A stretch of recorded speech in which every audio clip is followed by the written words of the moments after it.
البتہ اس روئے ارض پہ ایک شخص ایسا ہے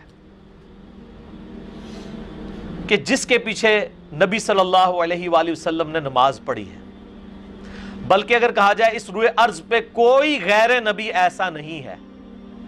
کہ جس کے پیچھے کسی نبی نے نماز پڑھی ہو سوائے ایک شخص کے، اور وہ ہیں سیدنا عبد الرحمن بن عوف رضی اللہ تعالی عنہ وعلیہ السلام۔ ان کے پیچھے آپ صلی اللہ علیہ وآلہ وسلم نے نماز پڑھی، اور یہ حدیث صحیح مسلم کے اندر کتاب الطہارہ چیپٹر میں انٹرنیشنل نمبر کے مطابق 633 ہے۔ یہ نمبر مجھے اس لیے یاد ہو گیا کہ میں اکثر لوگ سوال پوچھتے رہتے ہیں، تو جو اکثر پوچھی جانے والی چیزیں نا وہ مجھے یاد رہ جاتی ہیں۔ 633 صحیح مسلم میں۔ مغیرہ ابن شعبہ رضی اللہ تعالیٰ عنہ کہتے ہیں کہ ایک سفر کے دوران، اس حدیث کے الفاظ ہیں، میں نبی صلی اللہ علیہ وآلہ وسلم کے ساتھ تھا، ہم لوگ باقی اصحاب سے کچھ پیچھے رہ گئے، یعنی سفر میں جا رہے تھے، کچھ قافلے آگے تھے کچھ پیچھے، تو میں نے نبی صلی اللہ علیہ وآلہ وسلم کو پہلے استنجے کے لیے پانی دیا، اس کے بعد آپ صلی اللہ علیہ وآلہ وسلم کو میں نے وضو کروایا۔ کہتے ہیں وضو کرتے وقت آپ صلی اللہ علیہ وسلم نے جب چہرہ مبارک دھویا، اس کے بعد ہاتھ دھونے لگے تو آپ کی یہ کرتے کی جو آستین تھی نا، یہ اتنی تنگ تھی کہ یہ کونیوں سے اوپر نہیں جا رہی تھی، تو آپ صلی اللہ علیہ وسلم نے اپنا کرتا مبارک، اس کی آستینیں یوں نکال کے نا کرتا مبارک اوپر رکھا اور گریبان سے ہاتھ باہر نکال کے پورے دھوئے۔ یہ ہمارے لیے بھی یعنی ایک عبرت کا معاملہ ہے، بعض لوگوں کی خصوصاً عورتوں کی بعض اوقات نہیں اوپر ہو رہے ہوتے کف، تو وہ ادھر تک ہی ایسے کر لیتی ہیں، یہ پورا اوپر ہونا چاہیے تب یہ وضو ہوگا، کونیوں سمیت دھونا ہوتا ہے۔ تو نبی علیہ السلام نے اپنا کرتا ہی اتار لیا، اتار کے گریبان سے ہاتھ نکال کے تو وضو مکمل کیا، اور پگڑی آپ نے پہنی تھی تو آپ نے پگڑی نہیں اتاری بلکہ پگڑی کے اوپر ہی سر کا مسح کر لیا۔ پھر سیدنا مغیرہ ابن شعبہ کہتے ہیں کہ میں آپ صلی اللہ علیہ وسلم کے موزے اتارنے لگا،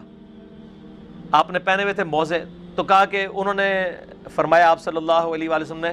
کہ میرے موزوں کو چھوڑ دو، میں نے یہ طہارت کی حالت میں پہنے تھے، کیونکہ جب آپ ایک دفعہ وضو کر کے موزے یا جرابیں پہن لیں، مسافر 3 دن اور 3 رات تک، صحیح مسلم میں آتا ہے 639 نمبر حدیث میں کہ وہ مسح کر سکتا ہے، اور مقیم جو ہے 1 رات اور 1 دن تک۔ تو وہ کہتے ہیں کہ وہ پھر اسی پہ آپ صلی اللہ علیہ وسلم نے مسح کیا۔ پھر ہم آ کے جب قافلے سے ملے تو نماز پہلے ہی کھڑی ہو چکی تھی اور عبد الرحمن بن عوف امامت کروا رہے تھے، تو صحابہ کرام نے سبحان اللہ کہہ کے ان کو متوجہ کیا، لیکن نبی علیہ السلام نے پھر عبد الرحمن بن عوف کو بھی اشارہ فرمایا کہ وہ نماز پڑھاتے رہے۔ عبد الرحمن بن عوف نے حکم کو ادب پہ ترجیح دیتے ہوئے، جو اصلی مسئلہ بھی یہی ہے کہ حکم کو ادب پہ ترجیح دی جائے، نماز پڑھاتے رہے۔ نبی صلی اللہ علیہ وآلہ وسلم نے ان کے پیچھے نماز پڑھی، لیکن آپ صلی اللہ علیہ وآلہ وسلم کی ایک رکعت چھوٹ گئی تھی۔ جب سلام پھیرا تو آپ صلی اللہ علیہ وآلہ وسلم کھڑے ہوئے، اور مغیرہ ابن شعبہ کہتے ہیں رضی اللہ تعالیٰ عنہ میں بھی کھڑا ہوا، اور ہم نے اپنی ایک رکعت مکمل کی جو امام سے رہ گئی تھی۔ یہ واقعہ صحیح مسلم میں 633 نمبر حدیث میں موجود ہے۔ ایک واحد صحابی ہیں عبد الرحمن بن عوف جن کے پیچھے نبی صلی اللہ علیہ وآلہ وسلم نے نماز پڑھی ہے، باقی حضرت جبرائیل علیہ السلام کے پیچھے پڑھی، لیکن جبرائیل علیہ السلام بھی غیر نبی نہیں ہیں، وہ فرشتوں کے پیغمبر ہیں، وہ ایک الگ معاملہ ہے، اور وہ بھی فرشتوں کے پیغمبر ہیں، وہ غیر نبی نہیں ہیں، وہ نبی ہیں، فرشتوں کے نبی ہیں، پیغمبر ہیں۔ یہ عبد الرحمن بن عوف رضی اللہ تعالیٰ عنہ کی بہت بڑی خوبی ہے، اور اللہ تعالیٰ نے ان کو یہ فضیلت عطا فرمائی اس حوالے سے رضی اللہ تعالیٰ عنہ وعلیہ السلام۔ اللہ تعالیٰ قیامت والے دن ہمیں آپ صلی اللہ علیہ وآلہ وسلم، آپ کے صحابہ، آپ کے اہل بیت کا ساتھ نصیب فرمائے۔ اچھا ادھر میں ضمناً ایک مسئلہ عرض کر دوں، یہ 633 نمبر حدیث ہے نا، اس کے بعد 5-6 حدیثیں آپ آگے جائیں گے تو 639 نمبر حدیث ہے، اور 640 اور 641 کنزیکٹیو 3 حدیثیں ہیں کہ اما عائشہ رضی اللہ تعالیٰ عنہ و سلام اللہ علیہا،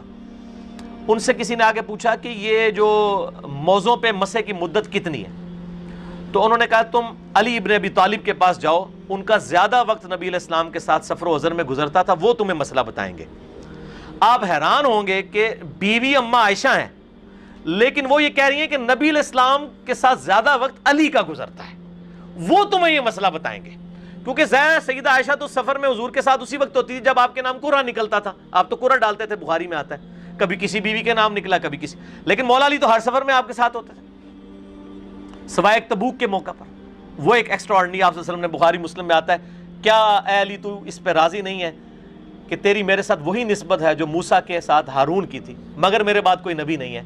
تو غزوہ تبوک کے موقع پر جب خلیفہ چھوڑ کے گئے تو حضرت علی رو پڑے کہ میں یہ پہلا اور آخری موقع تھا کہ حضور کے ساتھ کسی جنگ میں نہیں ہوں، تو آپ نے پھر آپ کے لیے اتنی بڑی فضیلت ارشاد فرمائی۔ تو اس حدیث میں آتا ہے، عائشہ نے کہا علی ابن ابی طالب کے پاس جاؤ، ان کا زیادہ وقت نبی علیہ السلام کے ساتھ گزرا ہے، وہ تمہیں بتائیں گے۔ تو مولا علی نے پھر کہا علیہ السلام کہ نبی صلی اللہ علیہ وآلہ وسلم نے مقیم کے لیے 1 دن اور 1 رات یعنی 24 گھنٹے اور 5 نمازیں بن گئی، اور مسافر کے لیے 3 دن اور 3 رات تک، ایک دفعہ وضو کرنے کے بعد اگر کوئی پگڑی یا موزہ پہن لیتا ہے، مسافر کے لیے 3 دن اور 3 رات 72 گھنٹے تک، اور مقیم کے لیے 24 گھنٹے تک اجازت مرحمت فرمائی ہے کہ وہ ایک دفعہ وضو کر کے اگر موزہ پہن لے یا جراب پہن لے، دونوں چیزیں ثابت ہیں، تو وہ مسح کر سکتا ہے، اس کو دوبارہ پاؤں دھونے کی ضرورت نہیں، اور پگڑی پہ بھی مسح کر سکتا ہے۔ اور اسی کے تحت میرا بھی یہ اجتہاد ہے کہ جو عورتیں ایک دفعہ وضو کر کے حجاب پہن لیں، اس کے بعد اگلے وضو کے لیے ان کو سر سے حجاب اتارنے کی ضرورت نہیں، وہ اسی کے اوپر مسح کر سکتی ہیں، یعنی نبی علیہ السلام سے یہ چیز اس حوالے سے ثابت ہوگی۔ صحابہ کو برا نہ کہو حدیث نبوی ہے، کیا کسی حدیث میں ہے کہ میرے صحابہ کی غلطیاں نہ بیان کرو جو قرآن مجید میں بھی موجود ہیں؟ کوئی ایسی حدیث نہیں ہے جس میں یہ آیا ہو، یہ حدیث ٹھیک ہے یہ، لیکن اس حدیث کے ساتھ بھی خیانت کی ہے ہمارے علماء نے، یہ حدیث پوری بیان ہی نہیں کی انہوں نے۔ یہ حدیث جو ہے نا پوری وہ صحیح مسلم میں ہے، ویسے تو بخاری میں بھی ہے، مسلم میں اس کا نمبر ہے 6488 کہ نبی صلی اللہ علیہ وآلہ وسلم کے 2 ساتھی تھے، حضرت عبد الرحمن بن عوف اور خالد بن ولید، ان کے درمیان جھگڑا ہوا، اور اس جھگڑے میں نا حضرت خالد بن ولید نے جذباتی ہو کے حضرت عبد الرحمن بن عوف کو گالیاں دے دی۔ اب یہ جھگڑا ہوا کس وجہ سے تھا؟ یہ اشارتاً حافظ ابن کثیر نے نا سورۃ الحدید کی تفسیر کے اندر نقل کیا ہے کہ یہ ہوا کیا تھا جھگڑا، وہ بخاری میں بھی کچھ حصہ موجود ہے۔ آپ کو پتہ ہے بخاری میں ایک حدیث ہے کہ حضرت خالد بن ولید کو نبی علیہ السلام نے اپنے مبارک زمانے میں ایک مہم پر روانہ کیا کسی قبیلے کی طرف۔ اب وہ قبیلہ تھا مسلمان، لیکن ان بیچاروں پینڈوؤں کو، اعرابیوں کو کمیونیکیشن سکلز نہیں آتی تھی۔ جب مسلمان وہاں پہنچے نا تو انہوں نے کہا کہ ہم اپنے دین سے پھر گئے، یعنی جس دین پہ ہم پہلے تھے ہم نے اسلام قبول کیا۔ ان کو اسلمنا یہ ٹرمنالوجی نہیں پتا تھی۔ حضرت خالد بن ولید نے اس سے یہ کنکلوڈ کیا کہ انہوں نے یہ اعلان کیا کہ ہم نے اسلام چھوڑ دیا۔ اتنا تو بیوقوف کوئی نہیں ہوتا کہ سامنے آ کے مسلمانوں کے جی اسی اسلام چھاڑ دیتا، وہ بھی قبائلی دور میں۔ باقی صحابہ نے کہا کہ ان سے ڈسکشن کرتے ہیں، حضرت خالد نے ان کو قتل کرنا شروع کیا، اور باقی صحابہ نے مخالفت کی، اور ساتھی ڈیوائڈ کیے، ان کو یہ قتل کریں گے، ان کو یہ کریں گے۔ باقی صحابہ نے کسی کو قتل نہیں کیا جو ان کے ساتھی، ہم کیا حضور سے فیصلہ کرائیں گے۔ جب حضور علیہ السلام کے پاس پہنچے تو نبی علیہ السلام نے 2 دفعہ کہا، اے اللہ خالد کے اس عمل سے میں بری ہوں جو کچھ اس نے کیا، میری کوئی ذمہ داری نہیں ہے۔ ایکسٹرا جوڈیشل کلنگ کر دی۔ اس موقع پہ حافظ ابن کثیر کہتے ہیں کہ حضرت عبد الرحمن بن عوف اور حضرت خالد بن ولید کے درمیان لڑائی ہو گئی تھی کہ یہ تم کیا کر رہے ہو، اور ظاہر ہے کہ غلط کیا تھا۔ اس میں خالد بن ولید نے گالیاں دے دی، صحیح مسلم کے الفاظ ہیں۔ نبی علیہ السلام کو جب شکایت ملی تو آپ نے فرمایا، حضرت خالد کو کہا تم میرے صحابہ کو برا مت کہو، ان کو گالی مت دو، اب تم میں سے کوئی احد پہاڑ کے برابر سونا بھی خیرات کر دے تو میرے صحابہ نے جو 1 مد 600 گرام یا آدھا کلو گندم خیرات کی تھی اس کے آدھے کو بھی نہیں پہنچ سکتا۔ یعنی 1 پاؤ گندم اگر عبد الرحمن بن عوف نے اس زمانے میں خیرات کی تو خالد تو احد پہاڑ جو کئی کلومیٹرز میں پھیلا ہوا ہے اس کے برابر سونا بھی اللہ کی راہ میں خرچ کر دینا، تو میرے عبد الرحمن بن عوف کے برابر نہیں ہو سکتا۔ حالانکہ خالد ابن ولید فتح مکہ سے پہلے مسلمان ہوئے ہیں، لیکن صلح حدیبیہ کے بعد ہوئے ہیں، اور صلح حدیبیہ کے بعد حضور کا گراف اوپر ہی گیا ہے حکومت کے اعتبار سے بھی۔ کیوں؟ مسلمانوں کو پاور تسلیم کر لیا مشرکین عرب نے۔ اسی لیے اللہ نے قرآن میں آیت نازل کی، انا فتحنا لک فتحا مبینا، بے شک ہم نے آپ کو روشن فتح عطا فرمائی ہے، اور وہ فتح ثابت ہوئی، صلح حدیبیہ کو فتح کہا گیا۔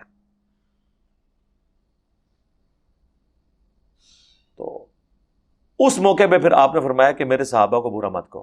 بخاری میں صرف اتنا ہی حصہ ہے میرے صحابہ کو برا مت کہو، لیکن اس کی تفصیل مسلم شریف میں ہے، جس طرح قرآن کی بعض چیزوں کی تفصیلات بخاری مسلم میں آئی ہیں. تو یہ پوری حدیث بھی بیان نہیں کر سکتے. کیوں؟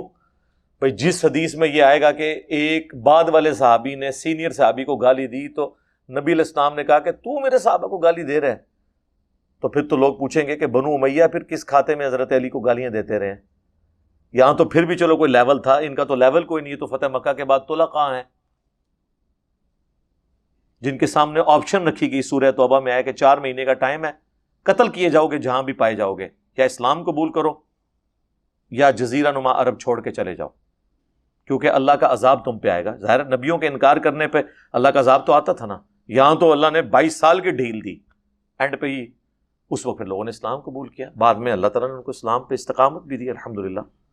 کچھ لوگ بعد میں مرتد بھی ہوئے. صحیح بخاری میں آتے ہیں حضرت ابوبکر کے دور میں، جہاں حضرت ابوبکر کو پھر ان کے خلاف ایز اے لاسٹ ریزارٹ قتال بھی کرنا پڑا. تو یہ بڑا کریٹیکل ایشو ہے. یہ حدیثیں بھی پوری نہیں بیان کر سکتے میرے صحابہ کو گالی مت دو، کیونکہ اس کے ساتھ ان کے معاملات جڑے ہیں. وہ صحیح بخاری میں حدیث ہے نا، سیدنا ابو ہریرہ رضی اللہ تعالیٰ عنہ کے سامنے ایک دفعہ بھنی ہوئی بکری کا گوشت پیش کیا گیا. اب عرب کے وہ اس معاشرے میں جہاں روکھی سوکھی بھی مشکل سے لوگوں کو ملتی تھی، اللہ نے ایک نبی کی برکت سے، دین اسلام کی برکت سے انہیں یہ عروج دیا کہ وہ اس قسم کے مہنگے مہنگے کھانے بھی افورڈ کرنا شروع ہو گئے. یہ وہی ابو ہریرہ ہیں جن کے بارے میں بخاری میں آتا ہے کہ میرے پر کئی دن کا فاقہ ہوتا تھا، میں اصحاب صفہ میں سے تھا، پیٹ کے بل لیٹا ہوتا تھا، اور راستے میں چلنے والے لوگ مجھے ٹھڈا مار کے چیک کرتے تھے کہیں مرغی کا دورہ تو نہیں سے پڑا ہوا، اور میں اپنی بھوک کی وجہ سے لیٹا ہوتا تھا، اور اتنی طاقت نہیں تھی کہ میں اٹھ سکوں. اور وہی ابو ہریرہ نے یہ وقت بھی دیکھا ہے جو بخاری مسلم میں حدیث ہے، مجھے اپنے بعد تم سے یہ خطرہ نہیں ہے کہ تم بھوکے مرو گے یا تم شرک کرنا شروع کر دو گے. مجھے یہ خطرہ ہے کہ دنیا کے مال کے دہانے تم پہ کھول دیے جائیں گے اور تم دنیا کی محبت میں ایک دوسرے سے لڑو گے اور اسی طرح تباہ و برباد ہو جاؤ گے جس طرح اگلی قومیں ہو گئی. اور حضرت ابو ہریرہ جب یہ حدیثیں بیان کرتے تھے تو وہ کہتے تھے کہ ہمیں ہر وقت یہ ڈر لگا رہتا ہے کہ ہم اسی فتنے میں مبتلا نہ ہو گئے ہوں، اور جو بدر و احد میں شہید ہو گئے وہ انہوں نے جنت کا پھل حاصل کر لیا، ہمیں کہیں اللہ تعالیٰ سب کچھ دنیا میں ہی نہ دے رہا ہو. وہ ڈرتے رہتے تھے. تو بخاری میں کہ وہ بھنی ہوئی بکری کا گوشت جب ان کو پیش کیا گیا تو حضرت ابو ہریرہ رضی اللہ تعالیٰ عنہ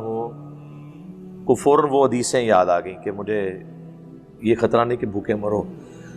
بلکہ دنیا کے دہانے تم پہ کھول دیے جائیں گے. ٹھیک ہے. اور پھر ان کو نبی الاسلام کی وہ فقر اور وہ آپ کی غربت اور آپ کے فاقے یاد آئے. ٹھیک ہے. اور وہ صحابہ جو غزوہ احد کے اندر، بدر کے اندر بڑی غربت کس پرسی کی حالت میں شہید ہوئے، ان کی ساری باتیں ان کو ریمائنڈ ہونا شروع ہوئیں، اور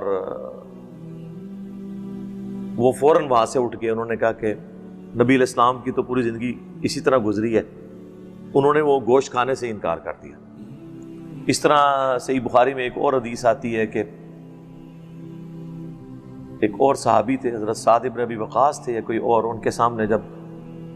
ٹھنڈا پانی پیش کیا گیا یا کوئی مشروب، تو بس وہ پکڑ کے ہی انہوں نے رونا شروع کر دیا کہ ہمارے ساتھی تو بڑی غربت میں دنیا سے چلے گئے، ان کی محنتوں کا پھل ہم لوگ کھا رہے ہیں. وہ پانی بھی ان کے ہاتھ میں ہی رہ گیا، پی نہیں سکے. تو ویسے یہ بڑا مشکل وقت تھا. میں کہتا ہوں یہ فلموں میں جو کچھ آپ ٹریجک سٹوریاں دیکھتے اور سنتے ہیں وہ تو کچھ بھی نہیں ہے جو صحابہ کی زندگی میں آپ کو اتار چڑھاؤ نظر آتا ہے. ایک طرف غریب بدو مکے کے، اور پھر دنیا کے امام بن گئے. انہوں نے اپنا پرانا وقت کبھی بھلایا نہیں ہے. صحیح بخاری میں موجود ہے، نبی علیہ السلام نے فرمایا کوئی پیغمبر ایسا نہیں گزرا جس نے بھیڑ بکریاں نہ چرائیں. تو صحابہ نے کہا یا رسول اللہ آپ فرمایا ہاں میں نے بھی چند درہم کے عوض، بڑے حقیر سے مال کے عوض مکے کے لوگوں کی بکریاں چرائیں. یعنی یہ میں نے غربت کا وہ وقت دیکھا ہے. اچھا وقت تو آپ پہ مڈل ایج میں آیا جب آپ کی شادی ایک امیر عورت سے ہوئی، لیکن جب اسلام کی خدمت شروع کی پھر آپ کے اوپر وہی مشکل وقت آ گیا. اور یہی ایک پیغمبر کی نشانی ہوتی ہے کہ اس نے اتنے بڑے غلبے کے بعد اپنے لیے کچھ حاصل نہیں کیا، حالانکہ آپ اعلان نبوت سے پہلے اچھی زندگی گزار رہے تھے. لیکن بخاری مسلم میں آتا ہے کہ وفات تک سیدہ عائشہ کہتی ہیں ہماری حالت تھی کہ بعض اوقات 1 مہینے، بعض اوقات 2، بعض اوقات 3 مہینے تک بھی ہمارے گھر میں چولہا نہیں جلتا تھا، یعنی پکی ہوئی چیز ہم کھا نہیں سکتے تھے. 2 کالی چیزوں پہ گزارا ہوتا تھا، ایک کھجور اور ایک پانی، اور وہ بھی کوئی ٹنوں ٹن کھجوریں نہیں ہوتی تھی، 2 کھجوریں صبح 2 شام کے وقت، اور ایک میٹھا پانی کا پیالہ صبح اور شام. کیونکہ عرب میں میٹھا پانی کا پیالہ اس کا حصول بھی کئی کلومیٹرز کی پیدل واک ہوتی تھی. جس طرح آج آپ انٹیریئر سندھ میں، جنوبی پنجاب میں، یا آپ بلوچستان میں جائیں تو عورتیں بیچاری کئی کلومیٹرز تک وہ مٹکے، اور وہ میٹھے پانے کے لیے وہ میٹھا ہی ہوتا ہے، صاف نہیں ہوتا، گدلا الگ سے ہوتا ہے اور اس میں جراثیم الگ سے. عرب کے لوگوں کا بھی یہی حال تھا، تو ان کو وہ اپنے پرانے سارے وقت یاد آتے تھے. تو نبی علیہ السلام نے اس سے کوئی دنیاوی منفعت حاصل نہیں کی ہے. حتیٰ کہ غزوہ خیبر کے بعد جب آپ کو وسعت ملی تو آپ کی بیویوں نے گلہ کیا کہ ہمارا کوئی خرچہ بڑھائیں. خرچہ یہ نہیں تھا کہ انہوں نے کوئی بہت ایکسٹرا آرڈنری خرچہ، کہتے تھے کوئی سبسسٹنس لیول پہ تو ہمیں دیں. تو قرآن میں آیات نازل ہوگی کہ اے نبی اپنی بیویوں سے فرما دو کہ اگر وہ دنیا کا مال اور دنیا کی عیسائشیں چاہتی ہیں نا تو آؤ میں تمہیں دے کر طلاق دے کے رخصت کر دوں. اگر تم اللہ اور اس کا رسول اور آخرت کا گھر چاہتی ہو اسی غربت میں میرے نبی کے ساتھ گزارا کرو. سورۃ الاحزاب میں آیات آئیں اور بخاری مسلم کے الفاظ ہیں حضور یہ آیات نازل ہوئیں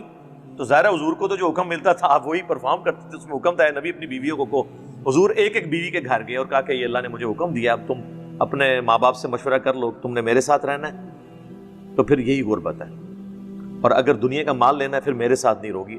یہ فیصلہ کرو کہ تم اللہ کے نبی کی بیوی رہنا چاہتی ہو دنیا اور آخرت میں. یا تو سب نے کہا یا رسول اللہ ہم مشورہ کریں گے، ہم آپ کو چوز کرتے ہیں، اللہ کو چوز کرتے ہیں، آخرت کے گھر کو. الحمدللہ اتنی وفادار بیویاں حضور کے ساتھ، الحمدللہ. پھر خلفائے راشدین کو بھی دیکھیں، انڈیپینڈنٹ ریسورسز سے فیصلہ کر لیں کہ کیا حضرت ابو بکر، حضرت عمر، حضرت عثمان، مولا علی تو خیر ویسے ہی فقر کی زندگی تھی ان کی، یہ پہلے 3 خلفاء، ان میں سے کسی نے اپنی جائیدادیں بنائی ہیں، اپنے بچوں کو کہیں نوازا ہے؟ یعنی پوری دنیا پہ حکومت ہو چکی ہو تو بندہ دنیا کی عیسائش لیتا ہے. یہی ان کے خلیفہ راشد ہونے کے لیے کافی ہے کہ انہوں نے سے کوئی دنیاوی منفعت حاصل نہیں کی، ان کی زندگی اسی طریقے سے درویشی کی گزری ہے. حتیٰ کہ صحیح بخاری میں آتا ہے سیدنا ابو بکر جب خلیفہ بنائے گئے تو انہوں نے کہا لوگوں تمہیں پتہ ہے میرا کاروبار بڑا اچھا چل رہا تھا، میرے بیوی بچوں کا خرچہ اس میں سے نکلتا تھا، اب تم نے امور خلافت میرے ذمہ کر دیے تو میں اگر بازار میں جا کے تجارت کروں گا تو میرے بیوی بچوں کا پیٹ کون پالے گا؟ اگر میں پھر خلافت کا کام پھر اگر پیرلل میں کرتا ہوں تو میں تو وہ کام نہیں کر سکتا، تو یا خلافت کی ذمہ داریاں پوری کروں یا میں کاروبار کر لوں. تو صحابہ نے پھر مشورہ کر کے ایک عام مہاجر کا جو وظیفہ تھا نا وہ حضرت ابو بکر کا وظیفہ لگا دیا کہ ٹھیک ہے جی. اور اس میں الفاظ ہیں بخاری میں ابو بکر مسلمانوں کی خدمت کریں گے امور خلافت چلا کر، اور مسلمان اس کے عوض ان کا اور ان کے بال بچوں کا پیٹ پالیں گے. ہائے ہائے یار، خلیفہ وقت اتنی بڑی پوسٹ کے اوپر کیا ہمارا پرائم منسٹر، ہمارے آرمی چیف یا ہمارے ریاستی اداروں کے لوگ اپنے بارے میں یہ جملہ سن سکتے ہیں کہ یہ لوگ پاکستان کی خدمت کریں گے اور پاکستان کی عوام ان کا اور ان کے بیوی بچوں کا پیٹ پالیں گے اپنے ٹیکسز سے؟ اور ہو رہا ایسے ہی ہے، پیٹ نہیں پال رہے ہم تو وہ کچھ دے رہے ہیں ان کو کہ میں کہتا ہوں باہر کے ملک میں تو وہ ویلفیئر اسٹیٹس ہی نہیں جو ہمارے یہاں پہ اداروں کے لوگوں کے لیے یا بڑے لوگوں کے لیے، پولیٹیشنز کے لیے یہ ویلفیئر اسٹیٹ بنی ہوئی ہے. لوگ کہتے ہیں امریکہ یورپ ویلفیئر اسٹیٹ ہے، ہاں وہ عوام کے لیے، لیکن ان کی عوام بھی وہ یاشی نہیں کر رہی جو ہمارے بڑے یہاں پہ پاکستان کے ٹیکسز پہ یاشی کر رہے ہیں. سب سے بڑی ویلفیئر اسٹیٹ یہ ہے لیکن چند لوگوں کے لیے، ایلیٹس کے. اور سیدنا ابو بکر جو ہیں، اور میں اس میں ویلیو ایڈیشن کرتا ہوں، لوگ کہتے ہیں جی انجینئر صاحب وہ باتیں بیان کرتے ہیں جو حدیثوں میں نے لکھی ہوتی، تو سر اسی سے دنیا میں تبدیلی آئی ہے نا. انجینئر صاحب 1400 سال پرانی حدیث پڑھ کے 1400 سال بعد کے جو حالات ہیں ان کی انجینئرنگ بھی ساتھ کرتے ہیں. مجھے بتائیں جب سیدنا ابو بکر سے لوگ یہ ان کا وظیفہ مقرر کر رہے تھے اور حضرت ابوبکر یہ کہہ رہے تھے کہ اگر میں امور خلافت چلاؤں گا تو میرے بیوی بچے کہاں سے کھائیں گے؟ تو کسی نے مشورہ کیوں نہیں کیا کہ حضرت مصلح اٹھائیں، نیچے سونے دیا، کھانا ہی کھانا؟ ہاں، سنجے سے ٹیلے چکو، جیڑے ٹیلے نو ہاتھ پاؤ، سونا ہی سونا۔ تو سرکار تو آڈے جڑا گھوڑا ہے، آپ کا جو گھوڑا ہے، اس کے قدموں کی خاک جو اس کے نتنوں میں بیٹھتی ہے، اس کو بھی کوئی غوث قطب ابدال بڑے سے بڑا بابا نہیں پہنچ سکتا۔ تو سرکار وہ تو نگاہیں مار کے سونا بنائیں گے درختوں کو، مسلح اٹھائیں گے تو کانے ہوں گی۔ سرکار تسی بھی ایک نگاہ مارو نا، اس زمانے سے کام نہیں سنوندے، یہ نہ ہون ہو سکتے نے، آپ بیچ میں ہوتے رہے کیونکہ میڈیا نہیں تھا، اب کر کے بتائے کوئی؟ سب کہانیاں بنائی رہی بھئی، وہ لوگ ایفرٹ پٹ کرتے تھے، ان کو پتا تھا کہ دنیا میں ایفرٹ ہی تو پٹ کرنی ہے، نگاہیں مار کے کچھ ہونا ہوتا تو جنت انعام کس لیے ہوتا؟ کچھ بھی نہیں ہوتا۔ صحیح مسلم میں حدیث ہے، ابو سلمہ جو بنو سلمہ تھے، ایک قبیلے کا نام ہے، وہ مدینہ شریف کے قریب شفٹ ہوئے، نبی علیہ السلام ایک چوراہے سے گزرے تو وہ لوگ کھڑے تھے، آپ نے کہا کس لیے؟ ان کا یا رسول اللہ ہم دور گاؤں میں رہتے ہیں تو مسجد نبوی تک پہنچتے ہوئے ہمیں کچھ ٹائم لگتا ہے، ہم نے سوچا ہے مدینہ شریف میں ہی شفٹ ہو جائیں تاکہ آپ کے پیچھے نماز پڑھ لیا کریں، اتنی دور سے آنا پڑتا ہے۔ آپ نے فرمایا تم جتنے قدم چل کے آتے تھے اتنی نیکیاں تمہیں ملتی تھی۔ تو انہوں نے حضور کے شہر میں شفٹ ہونے کا ارادہ ترک کر دیا کہ ٹھیک ہے ہم دور سے ہی پیدل چل کے آیا کریں گے تاکہ ہمیں نیکیاں ملیں۔ ہمارا یہ معصومانہ سوال ہے کہ یہ بعد کے جو بزرگ ہیں وہ تو کہتے ہیں جی ایک نماز پڑھ دینے مدینہ شریف اڑ کے، دوسری اڑ کے پڑھتے ہیں مکہ شریف، تیسری پڑھتے ہیں بیت المقدس، چوتھی بغداد شریف تے پنجویں اجمیر شریف۔ ہم کہتے ہیں صحابہ کرام تو بےچارے مکان شفٹ کر رہے تھے قریب، ان کو حضور نے کیوں نہیں مشورہ دیا کہ اڑ کے آ جایا کرو؟ کوئی نہیں اڑ سکتا تھا اس زمانے میں۔ اور جب یہ باتیں کرتے ہیں کہتے ہیں جی آپ بزرگوں کی کرامتیں نہیں مانتے، وہ جناب کرامت تب مانے جب کرامت ثابت ہو۔ البتہ اس روئے ارض پہ ایک شخص ایسا ہے کہ جس کے پیچھے نبی صلی اللہ علیہ وآلہ وسلم نے نماز پڑھی ہے، بلکہ اگر کہا جائے اس روئے ارض پہ کوئی غیر نبی ایسا نہیں ہے کہ جس کے پیچھے کسی نبی نے نماز پڑھی ہو سوائے ایک شخص کے، اور وہ ہیں سیدنا عبد الرحمن بن عوف رضی اللہ تعالی عنہ وعلیہ السلام۔ ان کے پیچھے آپ صلی اللہ علیہ وآلہ وسلم نے نماز پڑھی، اور یہ حدیث صحیح مسلم کے اندر کتاب الطہارہ چیپٹر میں انٹرنیشنل نمبر کے مطابق 633 ہے۔ یہ نمبر مجھے اس لیے یاد ہو گیا کہ میں اکثر لوگ سوال پوچھتے رہتے ہیں، تو جو اکثر پوچھی جانے والی چیزیں نا وہ مجھے یاد رہ جاتی ہیں۔ 633 صحیح مسلم میں۔ مغیرہ ابن شعبہ رضی اللہ تعالیٰ عنہ کہتے ہیں کہ ایک سفر کے دوران، اس حدیث کے الفاظ ہیں، میں نبی صلی اللہ علیہ وآلہ وسلم کے ساتھ تھا، ہم لوگ باقی اصحاب سے کچھ پیچھے رہ گئے، یعنی سفر میں جا رہے تھے، کچھ قافلے آگے تھے کچھ پیچھے، تو میں نے نبی صلی اللہ علیہ وآلہ وسلم کو پہلے استنجے کے لیے پانی دیا، اس کے بعد آپ صلی اللہ علیہ وآلہ وسلم کو میں نے وضو کروایا۔ کہتے وضو کرتے وقت آپ صلی اللہ علیہ وسلم نے جب چہرہ مبارک دھویا، اس کے بعد ہاتھ دھونے لگے تو آپ کی یہ کرتے کی جو آستین تھی نا، یہ اتنی تنگ تھی کہ یہ کونیوں سے اوپر نہیں جا رہی تھی، تو آپ صلی اللہ علیہ وسلم نے اپنا کرتا مبارک اس کی آستینیں یوں نکال کے نا کرتا مبارک اوپر رکھا اور گریبان سے ہاتھ باہر نکال کے پورے دھوئے۔ یہ ہمارے لیے بھی یعنی ایک عبرت کا معاملہ ہے، بعض لوگوں کی خصوصاً عورتوں کی بعض اوقات نہیں اوپر ہو رہے ہوتے کف، تو وہ ادھر تک ہی ایسے کر لیتی ہیں، یہ پورا اوپر ہونا چاہیے تب یہ وضو ہوگا، کونیوں سمیت دھونا ہوتا ہے۔ تو نبی علیہ السلام نے اپنا کرتا ہی اتار لیا، اتار کے گریبان سے ہاتھ نکال کے تو وضو مکمل کیا، اور پگڑی آپ نے پہنی تھی تو آپ نے پگڑی نہیں اتاری بلکہ پگڑی کے اوپر ہی سر کا مسح کر لیا۔ پھر سیدنا مغیرہ ابن شعبہ کہتے ہیں کہ میں آپ صلی اللہ علیہ وسلم کے موزے اتارنے لگا،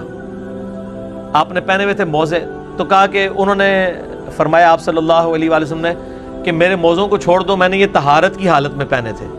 کیونکہ جب آپ ایک دفعہ وضو کر کے موزے یا جرابیں پہن لیں، مسافر 3 دن اور 3 رات تک، صحیح مسلم میں آتا ہے 639 نمبر حدیث میں کہ وہ مسح کر سکتا ہے، اور مقیم جو ہے 1 رات اور 1 دن تک۔ تو وہ کہتے ہیں کہ وہ پھر اسی پہ آپ صلی اللہ علیہ وسلم نے مسح کیا۔ پھر ہم آ کے جب قافلے سے ملے تو نماز پہلے ہی کھڑی ہو چکی تھی اور عبد الرحمن بن عوف امامت کروا رہے تھے، تو صحابہ کرام نے سبحان اللہ کہہ کے ان کو متوجہ کیا، لیکن نبی علیہ السلام نے پھر عبد الرحمن بن عوف کو بھی اشارہ فرمایا کہ وہ نماز پڑھاتے رہیں۔ عبد الرحمن بن عوف نے حکم کو ادب پہ ترجیح دیتے ہوئے، جو اصلی مسئلہ بھی یہی ہے کہ حکم کو ادب پہ ترجیح دی جائے، نماز پڑھاتے رہے۔ نبی صلی اللہ علیہ وآلہ وسلم نے ان کے پیچھے نماز پڑھی، لیکن آپ صلی اللہ علیہ وآلہ وسلم کی ایک رکعت چھوٹ گئی تھی۔ جب سلام پھیرا تو آپ صلی اللہ علیہ وآلہ وسلم کھڑے ہوئے، اور مغیرہ ابن شعبہ کہتے ہیں رضی اللہ تعالیٰ عنہ میں بھی کھڑا ہوا اور ہم نے اپنی ایک رکعت مکمل کی جو امام سے رہ گئی تھی۔ یہ واقعہ صحیح مسلم میں 633 نمبر حدیث میں موجود ہے۔ ایک واحد صحابی ہیں عبد الرحمن بن عوف جن کے پیچھے نبی صلی اللہ علیہ وآلہ وسلم نے نماز پڑھی ہے۔ باقی حضرت جبرائیل علیہ السلام کے پیچھے پڑھی، لیکن جبرائیل علیہ السلام بھی غیر نبی نہیں ہیں، وہ فرشتوں کے پیغمبر ہیں، وہ ایک الگ معاملہ ہے، اور وہ بھی فرشتوں کے پیغمبر ہیں، وہ غیر نبی نہیں ہیں، وہ نبی ہیں، فرشتوں کے نبی ہیں، پیغمبر ہیں۔ یہ عبد الرحمن بن عوف رضی اللہ تعالیٰ عنہ کی بہت بڑی خوبی ہے، اور اللہ تعالیٰ نے ان کو یہ فضیلت عطا فرمائی اس حوالے سے رضی اللہ تعالیٰ عنہ علیہ السلام۔ اللہ تعالیٰ قیامت والے دن ہمیں آپ صلی اللہ علیہ وآلہ وسلم، آپ کے صحابہ، آپ کے اہل بیت کا ساتھ نصیب فرمائے۔ کیوں ناز نہیں کرتا میں اپنے مقدر پر،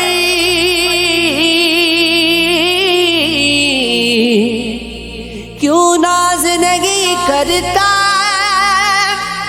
میں اپنے مقدر پر، سر میرا جھکا جس دم، سر میرا جھکا جس دم تیرا نقش قدم دیکھا، سر میرا جھکا جس دم تیرا نقش قدم دیکھا، پھیلے ہوئے ہاتھوں کو رسوا نہ کیا تو نے، پھیلے ہوئے ہاتھوں کو رسوا نہ کیا تو نے، رکھا ہے میرا تو نے، رکھا ہے میرا تو نے، ہر وقت بھرم دیکھا، رکھا ہے میرا تو نے، ہر وقت بھرم دیکھا۔